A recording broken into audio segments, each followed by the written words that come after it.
25 Desember merupakan tanggal yang ditunggu oleh banyak umat Kristiani.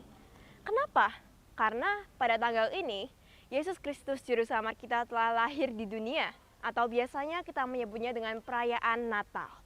Natal merupakan suatu momentum yang spesial karena orang-orang bisa berkumpul dengan saudaranya, dengan keluarganya.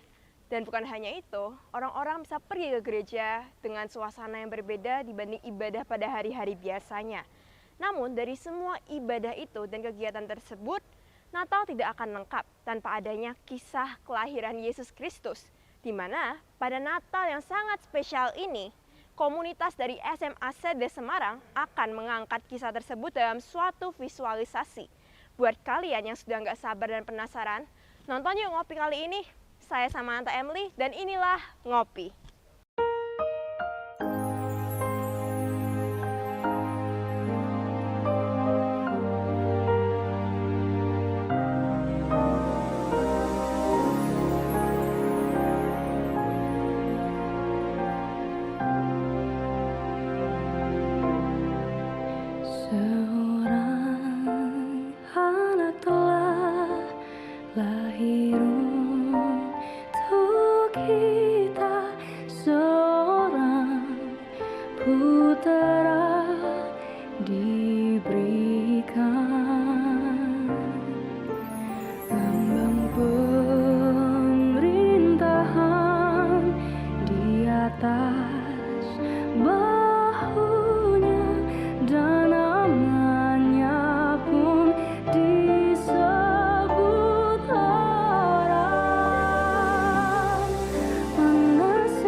Sobat Ngopi, kembali lagi di Ngopi, Ngobrol Pintar ala Sedesian. Gak kerasa ini sudah bulan Desember yang artinya sebentar lagi kita akan merayakan Natal.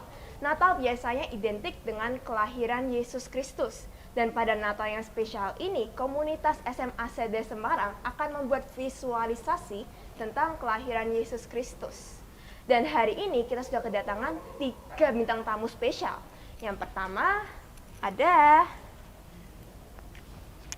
Hai Sobat Ngopi, aku Valencia Alvina dari kelas 11 IPS 4. Dan di sini aku berperan sebagai ketua visualisasi. Halo teman-teman, nama aku Sistina Pratinisa Adrianti, biasanya dipanggil Liza dari kelas 12 IPS 5. Aku di sini berperan sebagai Maria. Halo teman-teman, aku Nael, aku di sini sebagai perwakilan dari TSCO. Nah, sebelum kita lanjut ngobrol-ngobrol asiknya nih sama bintang tamu spesial kita nonton dulu yuk trailer visualisasinya.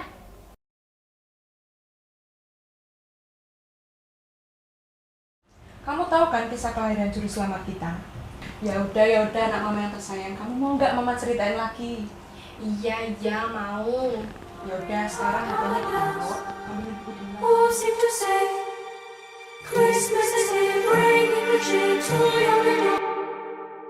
Sesungguhnya engkau akan mengandung dan akan melahirkan seorang anak laki-laki, dan hendaklah engkau menamai dia Yesus. Glad is the song, wind trembling, all caroling. One seems to hear words of good cheer from everywhere, filling the air. Oh, how they come praising the song. Dan segera pergi. Puji Tuhan atas kabar baik ini. Ini akan menjadi perjalanan yang panjang. While people sing songs of good cheer, Christmas is here. Hey, hey, while people sing songs of hark how the bells. Wah, setelah kita nonton trailernya, kita bakal tanya-tanya nih sama Kak Valen. Halo Kak Valen, Halo, gimana Kak Emily. kabarnya? Baik dong. Boleh diceritain nggak gimana perjuangannya dari awal visualisasi ini masih jadi rencana sampai bisa terrealisasi seperti ini? Ya, pastinya perjuangannya cukup panjang dan cukup berat sih buat dari Seuko sendiri juga. Terutama waktu itu awalnya kita ngerencanain visualisasi itu udah dari bulan Februari kalau nggak salah. Terus kita mulai fokus di visualisasi itu mulai dari awal bulan Mei. Di awal bulan Mei kita udah mikirin konsep, mikirin timeline, terus mikirin aktor, aktrisnya. Nah, abis itu kita juga mikir gimana caranya buat mencari dana karena visualisasi sendiri memerlukan dana yang cukup besar. Nah, kita nyari dana itu dengan cara jualan baju. Jadi bajunya kayak gini.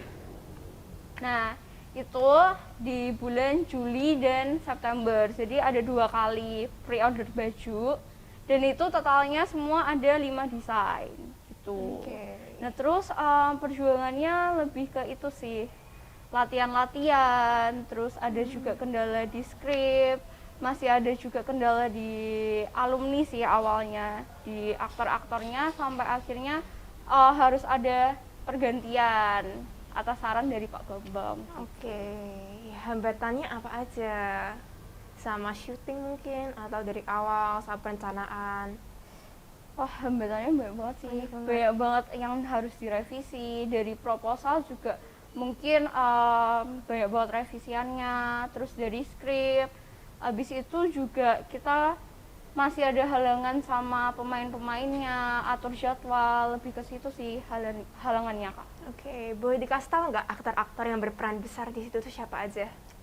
Wah, kalau peran besarnya pasti ada 2 orang ya. Siapa nih? Nah, salah satunya di sebelahku. Maria. Maria. Aku jadi Maria. Iya. Oke, aku juga main situ loh. Masa? Oh iya, Anda, Oh iya. Anda Iya, jadi iya. sebagai siapa ya? Jadi Elizabeth. Elizabeth peran penting juga deh. Iya, kayaknya. Iya dong. Terus tuh inspirasi dasarnya awalnya itu buat bikin visualisasi itu apa? Kalau inspirasi, jadi Seuko sendiri itu sebenarnya sadar ya kalau di masa pandemi ini terutama banyak banget kaum muda atau remaja yang masih belum bisa ke gereja, masih belum bisa ibadat, misa. Jadi kita tuh pengen buat sesuatu yang berbeda. Kita pengen memberikan suasana Natal terutama pada para sedisian nih. Nah, kita mikir, kita diskusi kira-kira apa ya yang nggak boring, yang bisa ditonton dan cocok buat kaum muda, apalagi remaja. Nah, terus kita kepikiran nih, gimana nggak film aja, kenapa nggak drama aja. Nah, mulai dari situ kepikiran kata-kata visualisasi gitu. Oke, pasti kan kalau visualisasi ada naskahnya. Iya, Nah, pasti. sama menyusun naskah itu tuh gimana ceritanya, hambatannya, bisa diceritain dong. Sebenarnya kita sendiri tuh udah mulai menyusun naskah dari bulan Juni-Juli. Nah, dari bulan Juni-Juli lalu kita juga ada konsultasi ke guru pembimbing sebelumnya. Nah, terus disarankan dari guru pembimbing untuk konsultasi skrip, bertanya skrip dan minta peresmian sebenarnya dari yang lebih mengerti, yaitu Romo. Lalu akhirnya kita ke Romo Tanto, yaitu Ketua Komisi Kitab Suci Kevikepan Semarang. Wow. Nah, dari situ kita udah mulai kontak Romo Tanto dari Agustus. Lalu baru bisa ketemu Romo di pertengahan September karena Romonya waktu itu sibuk banget gitu. Jadi Yesus Script-nya Iya. lama ya? Iya lama, dan akhirnya baru bisa di ACC karena banyak revisian, baru bisa di ACC di bulan Oktober. Oke, terus kalau boleh tahu nih, orang-orang kan tahu kan ya visualisasi itu seperti apa, pasti tentang kelahiran Yesus. Nah, yang bikin visualisasi ini berbeda dan unik dari yang lain itu apa? Bukan cuman berbeda, tapi emang nggak ada duanya karena ini baru pertama kali mendobrak pintu Sedes membuat visualisasi, membuat suatu drama. Keren. Oke, selanjutnya kita bakal tanya-tanya sama Kak Liza sebagai aktor yang memerankan Maria. Nah, mempersiapkan tokoh Maria tuh berapa lama? Mempersiapkan tokoh Maria itu sebenarnya dari awal aku dikasih tahu kalau aku dimintain tolong untuk jadi peran Maria itu sebenarnya hamin 2 hari latihan terakhir. Jadi persiapannya nggak banyak ya, waktu cuman latihan aja, terus dibimbing sama Pak Bambang juga, sama teman-teman di sini dikasih tahu ini skripnya kayak gini, harus kayak gimana gitu. Jadi membangun chemistry-nya sama main lain tuh juga cepet-cepet ya? Iya betul. Oke. Terus tuh selama memerankan Maria, ada nggak sih tekanan tersendiri gitu, kayak mencari tahu Maria seperti apa, sikapnya, cara ngomongnya, atau gimana? Iya pasti ada sih kalau tekanan, karena kan setiap kali visualisasi Natal gitu ya, pasti kan Marianya kayak gimana nih, pasti kan banyak ekspektasi dari orang-orang yang bikin aku tuh kayak, aduh Marianya tuh harus gini, harus gitu, tapi kan aku juga bukan aktor ya, jadi agak ke pressure gitu. Kadang kalau lagi ada scene, take gitu tuh langsung kayak rasanya aduh kayak ke pressure gitu, gimana kalau nggak sesuai sama ekspektasi orang-orang gitu. Terus kalau mendalami peran Maria sih, iya sih nyari tahu dari Pak Bambang, terutama sih bantuan dari Pak Bambang nyeritain Maria tuh gimana, umurnya berapa gitu-gitu. Terus dari teman-teman juga ngebantu. Oke, terus boleh nggak dibacain dikit dong dialognya, pasti visualisasinya gimana? Boleh. Yang paling aku inget sih sama Elizabeth Aduh. ya. Soalnya kayak gini dialognya. Jiwaku memuliakan Tuhan dan hatiku bergembira karena Tuhan Allahku. Segala keturunan akan menyebut aku berbahagia. Gitu. Wah, tepuk tangannya dong. Oke, tadi itu juga di trailer tuh aku salfok ya lihat. Gimana tuh? Liza tuh naik kuda ya. Iya betul. Kok boleh tahu tuh itu tuh ada ketakutan sendiri nggak, atau sebelumnya ada latihan dulu jadi kayak lebih tenang dulu sebelumnya? Aku bahkan dari awal nggak tahu kalau sebenarnya ada scene naik kuda. Aku waktu dikasih tahu sama tim Seuko, aku nggak tahu kalau ada scene naik kuda, dan aku tuh takut sama semua jenis hewan lah pokoknya, jadi apalagi sama kuda gitu kan. Terus nggak ada latihan sama sekali, langsung bener-bener di Brown Canyon waktu itu, langsung yaudah naik aja gitu, kayak without an expectation. Jadi udah pasrah gitu ya, yang penting naik aja. Betul. Oke, cuma tadi kan setelah kita lihat trailernya, actingnya, terus juga angle kameranya pasti bagus, pasti nggak jauh-jauh dari tim produksi. Aduh. Nah, mau nanya nih, kok boleh tahu kendala apa aja yang sama syuting ini dirasain?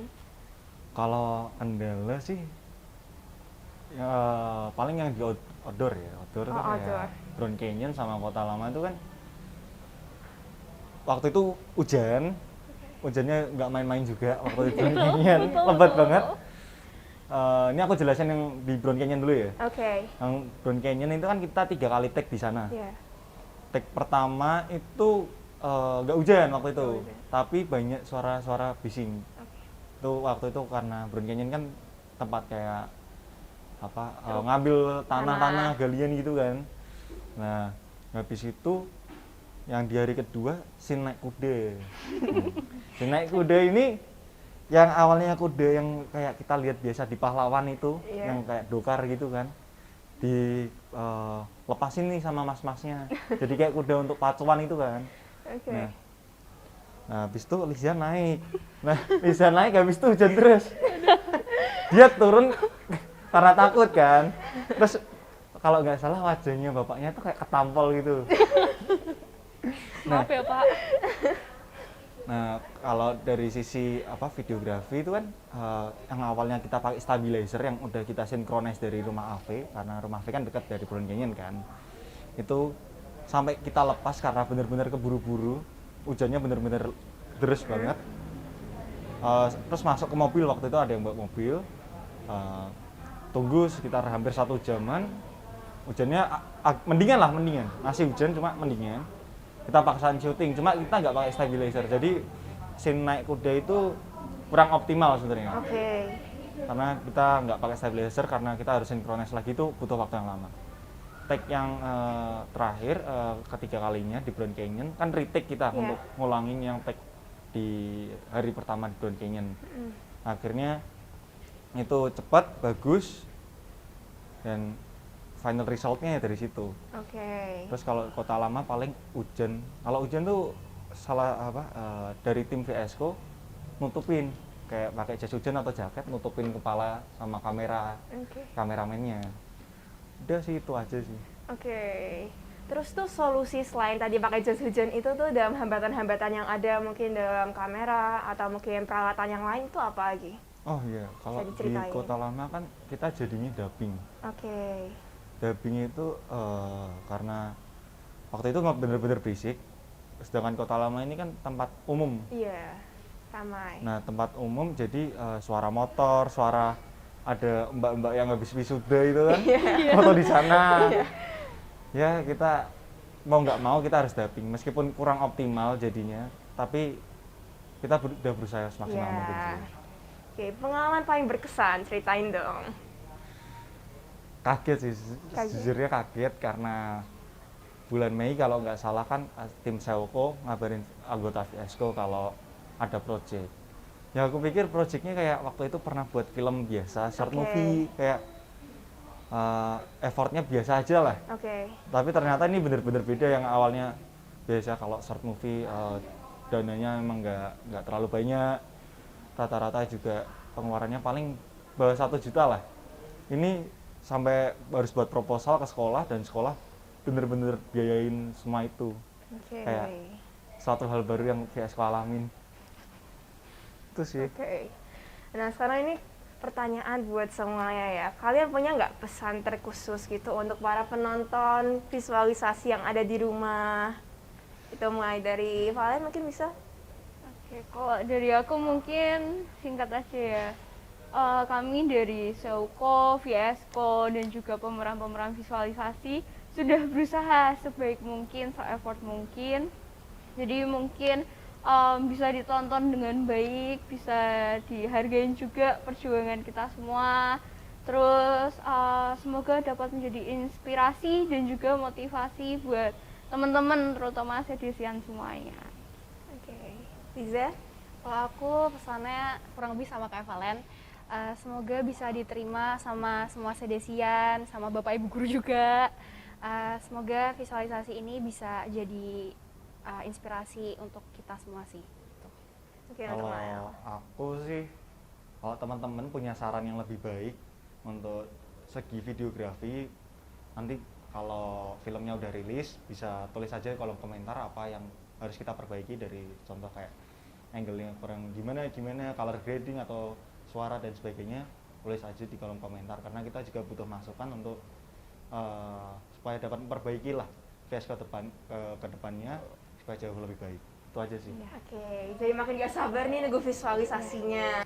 Sobat Ngopi, kita sudah sampai di ujung dan kita bakal kuis sekarang.